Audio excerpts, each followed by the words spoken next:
Governor Lakshman Prasad Acharya na TENGNOUPAL district ki manung CHANNA LEIBA Moreh border town da Chattuna MAPHAM ADUDA OIRIBA security ki Phivam Yengshinkhre Governor gi ngarang gi khongchat ADUDA Moreh da LEIBA manga suba Assam Rifles ki battalion headquarters da 26 sector Assam Rifles ki commander Brigadier Vet Pal na hauzik OIRIBA security ki Phivam gi matang da Governor da paudongkhe Thoromaduda IGP Kabib ke yauna police amasung Assam Rifles ki makok thongbo officer kya su saruk yakhe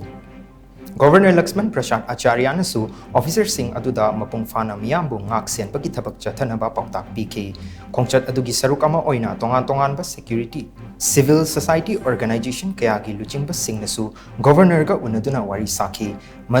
Duda mafam adugi miyam na thengnariba administrative problem singi matangda paudamki governor nasu miyam gi yaifana ba paikhat payaba thabak sing paikhat kani haibagi thazaba piramki hairi tungda governor Lakshman Prasad Acharya na BRTF ki officer singa loinana border town Moreh da chathariba Indo Myanmar border fencing ki thabak sing yengsingke khongchat adugi saruk ama oina Moreh higher secondary school amasung manga suba Assam Rifles ki battalion headquarters ta hangliba relief camp sing da leiba sing da relief material sing yentokhi